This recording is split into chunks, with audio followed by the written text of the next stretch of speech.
माँ सरस्वती को याद करते हुए अपन आज के सुविचार के साथ रावचंद्र सेन पढ़ेंगे। मालदेव तक अपन ने कंप्लीट कर दिया।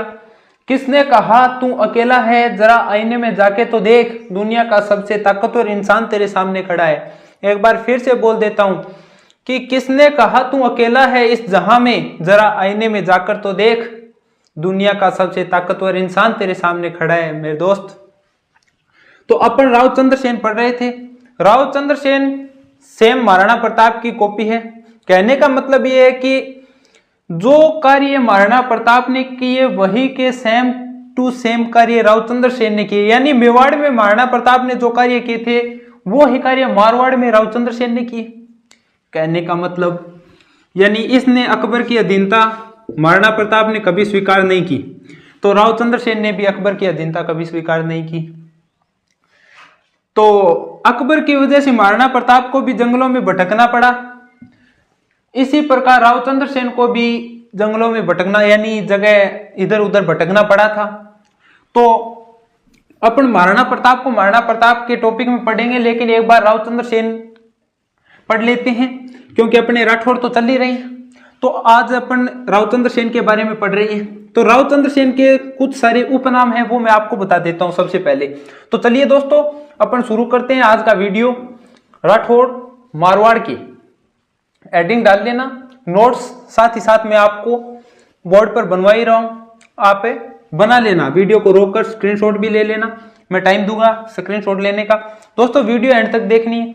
मैंने आपसे पहले भी कहा है कि अब जो परीक्षा है वो नदी का रही है, आपको तैयारी में जुट जाइए, इधर उधर की भागदौड़ छोड़ दीजिए, एक चैनल पर बने रहिए और पढ़िए, मेरा तो मानना यही है। तो चलिए दोस्तों अपन रावचंद्र सेन शुरू करते हैं। रावचंद्र सेन के कई सारे पहले तो मैं आपको उपनाम बताता हूं, ठीक है।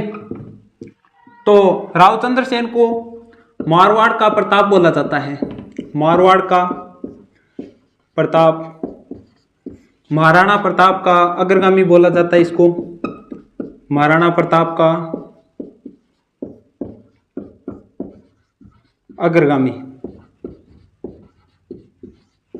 इसको भूला बिसरा राजा भी बोला जाता है, भूला बिसरा राजा। महाराणा प्रताप का पथ प्रदर्शक बोला जाता है इसको, महाराणा प्रताप का पथ प्रदर्शक बोला जाता है, ठीक है। और भी कई सारे हैं वो मैं आपको बता देता हूं। The forgotten hero of Marwar,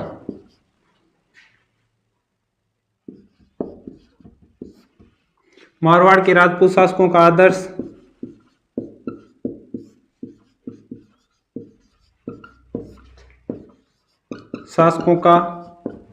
आदर्श भी इसको बोला जाता है दोस्तों। ये इसके यानी छापामार युद्ध पद्धति अपनाने वाला दूसरा व्यक्ति था। ये छापामार युद्ध पद्धति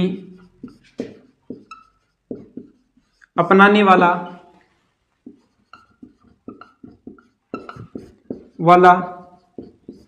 दूसरा व्यक्ति, क्या बात है। तो पहला कौन सा था वो भी मैं आपको बताता हूं, दूसरा व्यक्ति था ये, ठीक है। तो ये बता दिया आपने, इसके कई सारे उपनाम भी बता दिए, ठीक है। तो अब साथ में ये भी बता दो कि छापामार युद्ध पद्धति अपनाने वाला दूसरा व्यक्ति था, तो पहला कौन सा था वो मैं आपको बताता हूं। पहले इतनी चीजों को रिपीट कर लूं। उपनाम है मारवाड़ का प्रताप, महाराणा प्रताप का अग्रगामी, महाराणा प्रताप का पथ प्रदर्शक, राजपूत शासकों का आदर्श, the forgotten of Marwar, hero of Marwar, Maharana Pratap का पथ प्रदर्शक मैंने बोल ही दिया, भूला बिसरा राजा, छापामार युद्ध पद्धति अपनाने वाला दूसरा व्यक्ति था। पहला उदय सिंह था, पहला कौन सा था उदय सिंह। अब इसका जन्म बताता हूं। इसका जो जन्म है वो 1541 में हुआ। जन्म कब हुआ? जुलाई 1541 में। अब एक बात बताता हूं, 1540 में महाराणा प्रताप का जन्म हुआ, 1542 में अकबर का, अकबर, ये है चंद्रसेन और ये महाराणा प्रताप। बस आपको कंपैरिजन में याद रख लेना है 40, 41, 42। 40 में महाराणा प्रताप, 41 में चंद्रसेन का जन्म हुआ और 42 में अकबर का जन्म हुआ। बात कंप्लीट, याद हो जाएगी। तो इतनी चीजें मैं पहले मिटो देता हूं, इसके बाद आगे बताता हूं कि आगे चंद्रसेन ने क्या क्या कार्य की, वो सब मैं आपको बता देता हूं। ठीक है दोस्तों, चलिए अपन पढ़ते हैं चंद्रसेन के बारे में और आगे कि चंद्रसेन ने क्या क्या किया। ठीक है, मैं रिपीट करवाऊंगा इन सब बातों को लास्ट में। आप सोचते हैं नोट्स बनवा रहा है बस क्लियर, नहीं, फिर से इन सब बातों को रिपीट करवाने वाला हूं मैं। ठीक है, अब होता क्या है वो मैं बताता हूं आपको कि एक बार की बात है कि मैंने आपको बताया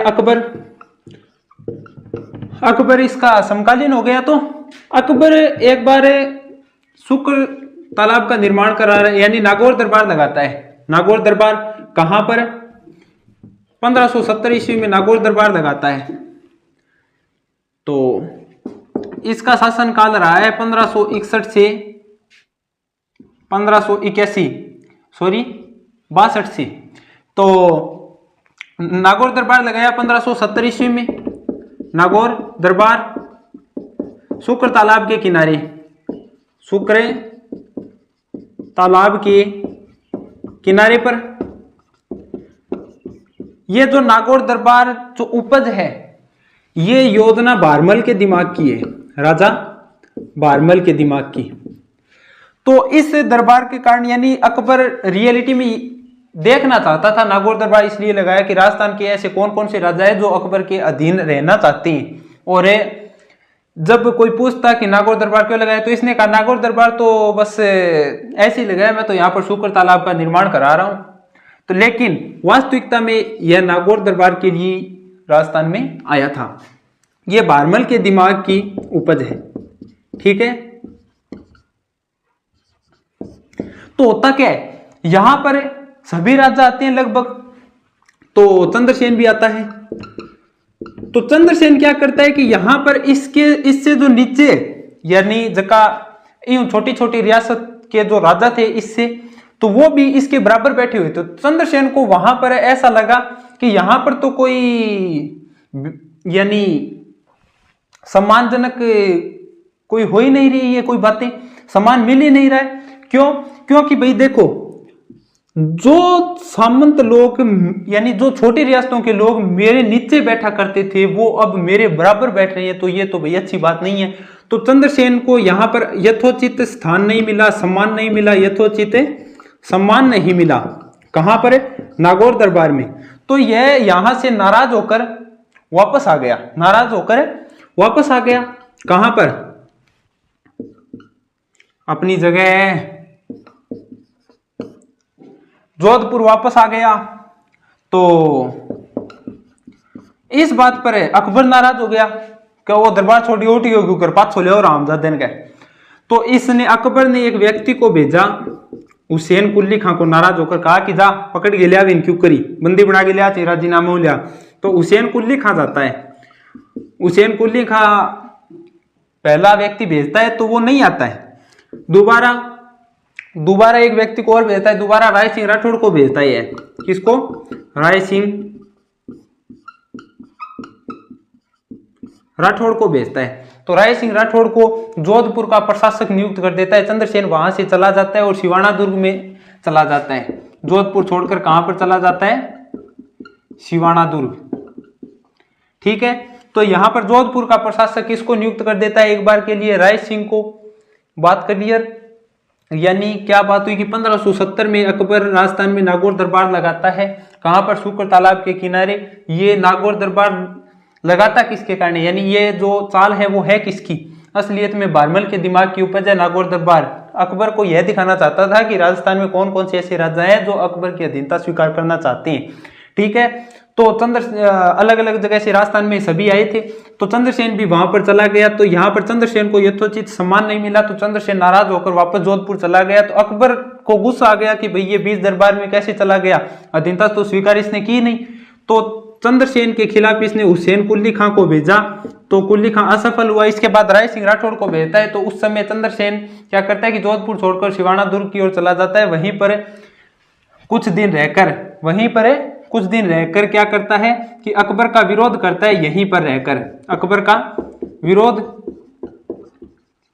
तो राय सिंह जोधपुर सीधा खाली पड़ा है, तो राय सिंह राठौड़ को जोधपुर का प्रशासक बना देता है और यहाँ की जमीन को खालसा कैटेगरी में डाल देता है। खालसा का मतलब है कि अपन जो बोलते हैं ना गोचर भूमि अपनी आम भाषा में, यानी जो क्या बोला जाता है उसको गवर्नमेंट के थ्रू गवर्नमेंट की अंडर में चली जाती है। तो उसी प्रकार अकबर ने अपनी अधीन ले ली थी वो जोधपुर की भूमि, तो जोधपुर की भूमि को खालसा घोषित कर लिया और राय सिंह राठौड़ को बना दिया प्रशासक वहां का। इतनी बात क्लियर। आगे चलूं, ठीक है दोस्तों, आगे चलता हूं। अब आगे क्या होता है वो मैं बताता हूं। राव चंद्रसेन का शासनकाल मैंने आपको बता ही दिया, 1562 से 1581 रहा। ठीक है, अब आगे चलूं। मैंने आपको बताया कि चंद्रसेन कहां पर आया हुआ है, सिवाना में, तो यहीं पर रहकर 4 साल तक अकबर का विरोध करता है। 4 साल तक अकबर का विरोध। इसके बाद क्या करेगा कि यह सिवाना से बदराजुन चला गया, सिवाना से बदराजुन आ गया।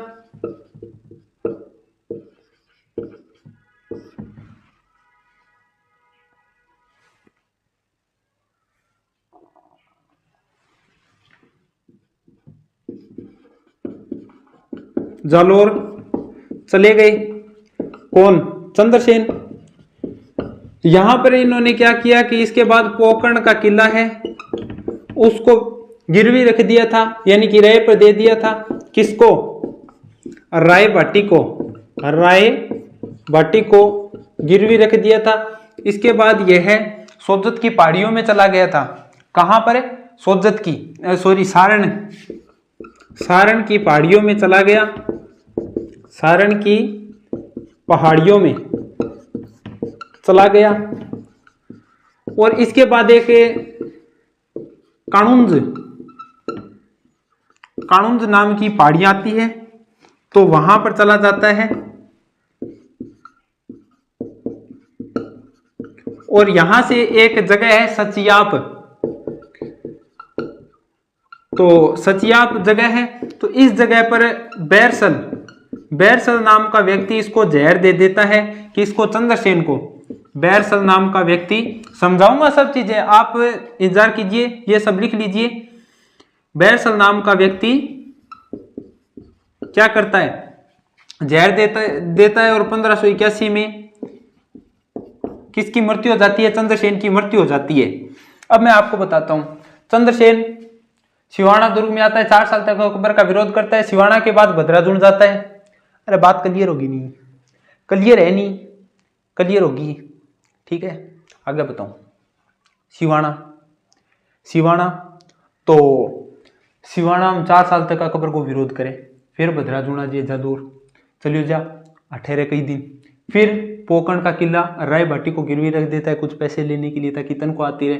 फिर सारण की पहाड़ियों में चला जाता है, सारण की पहाड़ियां में चलियो जाए, फिर कानुंजा की पहाड़ियों में, फिर कानुंजा की पहाड़ियों में सचियाप नाम की एक जगह है जहां पर इसको बैरसल नाम का व्यक्ति जहर दे देता है। चंद्रसेन को 1581 में हो जाती है इसकी मृत्यु।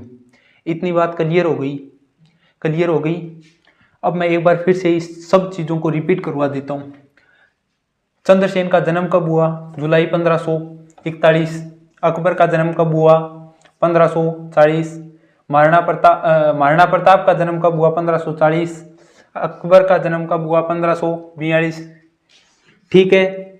इसके बाद कई सारे इसके उपनाम है, महाराणा प्रताप का अग्रगामी, महाराणा प्रताप का पथ प्रदर्शक, बुला बिसरा राजा, और इसको राजपूत शासकों का आदर्श छापामार पद्धति अपनाने वाला दूसरा राजा। इसके बाद कौन कौन से हो गई, इसके बाद बच गया कि यह द फॉरगॉटन हीरो ऑफ मारवाड़ा हो गया। तो इसके बाद 1570 ईस्वी में अकबर का जन्म कहाँ पर होता है, अमरकोट।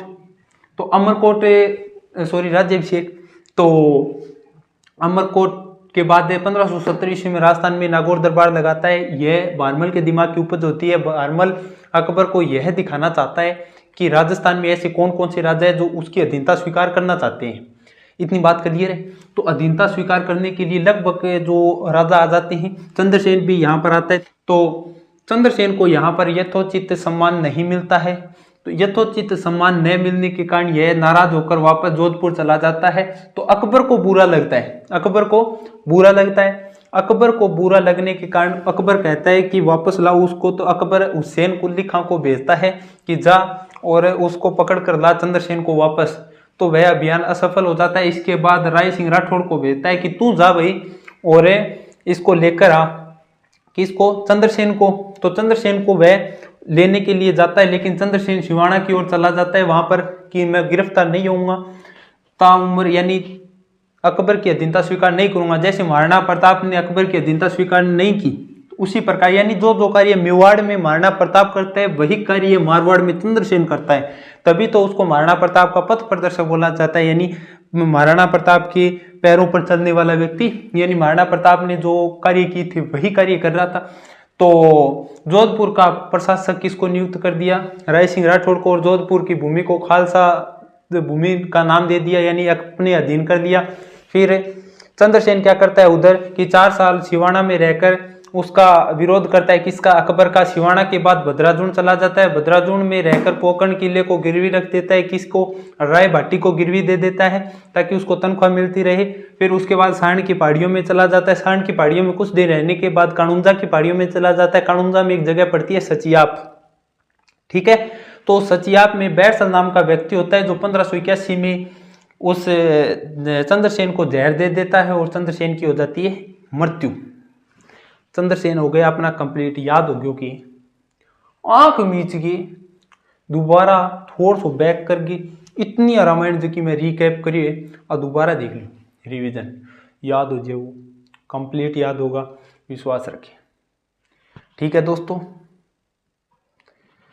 तो अब मैं क्या करने वाला हूं कि शुरुआत से लेकर यानी राठौड़ों की उत्पत्ति से लेकर राव चंद्रसेन तक एक बड़ी सी वीडियो बनाकर 1 घंटे की या 1.5 घंटे की वीडियो बनेगी। वो मैं आपको एक माह एपिसोड ब्रह्मास्त्र क्लास यानी रिवीजन होगा, उसमें सिर्फ कुछ नहीं बताऊंगा, रिवीजन करवाऊंगा, सिर्फ यहाँ पर खड़े होकर बोलूंगा।